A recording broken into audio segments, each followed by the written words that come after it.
नमस्कार दोस्तों।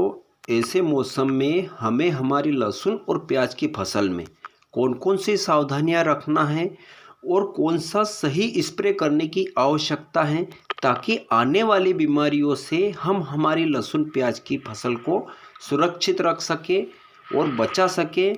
तो यह जानने के लिए वीडियो को लास्ट तक देखिए। आज आपको सही और सटीक जानकारी इस वीडियो के माध्यम से नमस्कार मिलने दोस्तों। वाली है। अभी 8:30 बज चुके हैं और उसके बाद भी इतना खतरनाक कोहरा गिर रहा है। आप जैसे पीछे वीडियो में देख रहे हैं, यूँ समझ लो कि 20 से 25 फीट की दूरी पे भी हमें आसानी से कुछ दिखाई नहीं दे रहा है। अब इस मौसम में हमारी लहसुन की फसल में क्या खतरा बनने वाला है, कौन सी बीमारी हमारी लहसुन की फसल में आ सकती हैं और उसकी देखभाल हमें कैसे करना चाहिए, उसको हम कैसे रोक सकते हैं। तो यह जानने के लिए वीडियो आप अंत तक ज़रूर देखिएगा किसान साथियों। अभी जो 2-3 दिनों से ओस गिर रही हैं और इस ओस गिरने के कारण हमारी लहसुन की फसल में 80% चांस बन जाता है झुलसा रोग का। यानी कि आपकी लहसुन की फसल पीली पड़ेगी, पीली पड़ने के बाद उसके जो ऊपरी सतह के पत्ते हैं, वो पत्ते धीरे धीरे पीले पड़ के सूखने लग जाते हैं, जिसे कि स्टेम फिलियम रोग कहते हैं और हमारी देसी भाषा में इसे झुलसा रोग कहते हैं। तो इसमें क्या होता है कि ऊपर से पत्ते सूख जाएंगे और हमारी लहसुन की फसल की ग्रोथ रुक जाएगी और उसमें यूँ समझ लो कि जो फसल जहाँ है वहाँ पर ही सीमित हो जाएगी। अब इसका उपाय क्या करें हम ताकि हमारी फसल को हम सुरक्षित रख सकें किसान साथियों? आज मैं आपको इसके 2-3 उपाय बताऊँगा जो हमें ये मौसम क्लियर होने के बाद हमें तुरंत स्प्रे करना है और हमारी लहसुन की फसल में सिंचाई करना है। और जिन सबसे आसान है किसान साथियों, जिन किसान भाइयों ने अगर स्प्रिंकलर लगा रखे हैं यानी कि फुहारे लगा रखे हैं अपन की लहसुन की फसल में, तो वो तुरंत चालू कर दे या 20 या 25 मिनट सुबह-सुबह जब ये ओस गिरती हैं, उस समय तुरंत चालू कर दें ताकि ये जितनी भी ओस जमी हुई हैं इन पत्तों पर, वह नीचे गिर जाए और जो गर्म पानी है, जो हमारी मोटर का जो गर्म पानी आता है, उससे क्या होता है कि इसका रिएक्शन पूरा ख़त्म हो जाता है। तो उससे बहुत ही ज़्यादा फ़ायदा होता है किसान भाइयों। तो जी और आगे ये कब तक मौसम बना रहेगा इसका कुछ हम कह नहीं सकते। तो इसके लिए क्या है कि ज़मीन में जब नमी रहती है तो भाप निकलती है और भाप निकलने के कारण क्या होता है कि इस पे ओस इतनी जमती नहीं है किसान भाइयों। तो सिंचाई कर दें और उसके बाद एक स्प्रे करना है। तो स्प्रे के लिए हमें सही और परफेक्ट डोज का चयन करना पड़ेगा दोस्तों, ताकि हमारी फसल में आने वाली सारी बीमारियों को आसानी से कंट्रोल कर ले।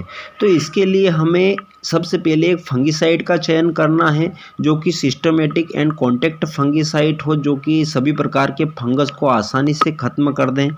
तो इसमें मैं आपको 2-3 टेक्निकल बताऊंगा जो इस बीमारियों पर चलते हैं, जो कि पीलापन, झुलसा रोग और अन्य जितने भी प्रकार के फंगस हैं जो हमारी लहसुन प्याज की फसल में फैलते हैं, इन सभी को आसानी से कंट्रोल कर लेंगे। तो मैं 2-3 टेक्निकल बताऊंगा, आप अपने हिसाब से 2-3 में से कोई सा भी ले सकते हो। तो इसके लिए सबसे पहले मैं बताऊंगा आपको मेटालिज्म 8% प्लस मेनकोजेब 64% जो आता है, जो कि मार्केट में बहुत सारी कंपनियों के आते हैं, जिसकी मात्रा रखनी है हमें 250 से 300 ग्राम प्रति एकड़ के हिसाब से हमें स्प्रे करना है। इसका भी बहुत ही बढ़िया रिजल्ट है, ये सभी बीमारियों को आसानी से कंट्रोल कर लेता है। या इसके अलावा आप थोड़ा सा ऊपर में जाना चाहते हैं, थोड़ा महंगा तो पड़ता है लेकिन इसके रिजल्ट बहुत ही बढ़िया है। 3 से 4 दिनों में इसके रिजल्ट हमें दिखने को मिल जाता है और यह भी सभी प्रकार के जितने भी फंगस हैं इनको आसानी से ख़त्म कर देता है। 20 से 25 दिनों तक इसका कवर रहता है हमारी फसल में। तो जो कि मेटीराम 55% और पैराक्लोस्ट्रोबिन 5% WG फार्म में आता है, जो कि BASF के कैब्रिटॉप में आता है और अन्य दूसरी कंपनियां भी बनाती हैं।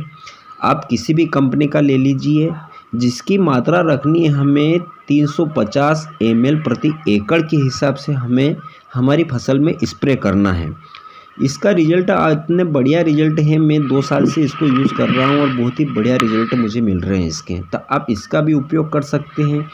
और अगर जो आपकी फसल में यह झुलसा रोग और पीलापन ज़्यादा मात्रा में फैल चुका है, जो कि आपकी फसल 50% नष्ट हो चुकी है, तो इसके लिए आपको 2 टेक्निकल लेने पड़ेंगे, 2 अलग अलग फंगिसाइड लेना पड़ेगा, जो कि थायोफिनाइट मिथाइल 70% जो आता है WG, आपको उसको लेना है, जो कि सल्फर मिल्स का कंट्रोल के नाम से आता है और दूसरी बहुत सारी कंपनियां बनाती हैं।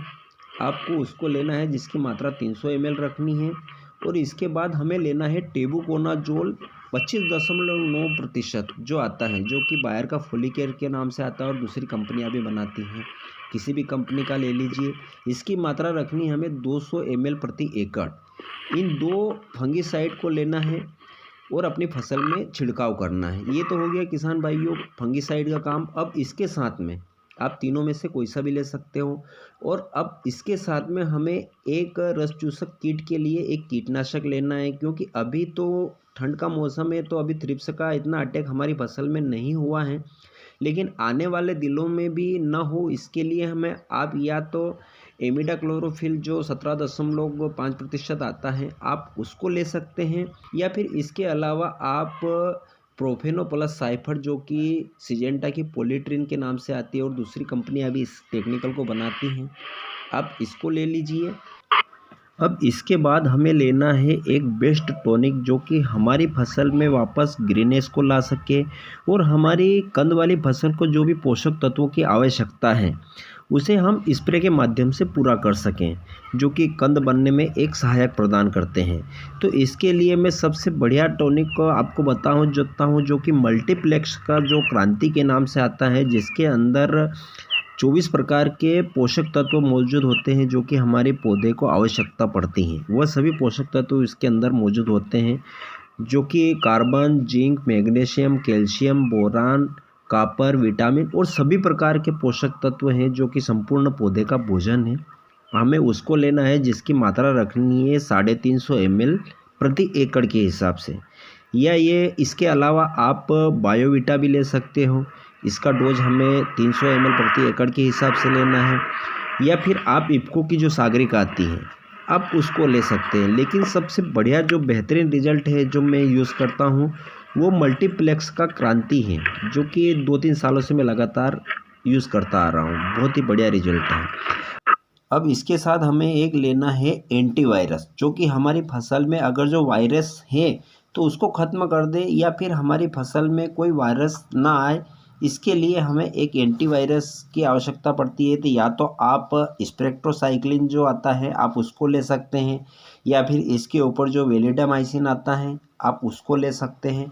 दोनों में से किसी भी एक को लेकर अपनी फसल में स्प्रे करना है। तो ये हो गया दोस्तों संपूर्ण डोज, जो कि एक फंगिसाइड, एक कीटनाशक और एक टॉनिक और एक एंटीवायरस, इन चारों दवाइयों का कॉम्बिनेशन बनाकर हमें हमारी फसल में स्प्रे करना है। और यही स्प्रे वापस दोबारा हमें 15 दिनों के बाद हमारी फसल में करना है। तो हमें यूँ समझ लो कि हमारी फसल संपूर्ण तरह से सभी बीमारियों से सुरक्षित हो जाती हैं। दोस्तों अगर जो वीडियो आपको अच्छा लगा हो तो वीडियो को लाइक, और अभी तक अगर जो चैनल सब्सक्राइब नहीं किया है तो चैनल को सब्सक्राइब भी अवश्य कर लें।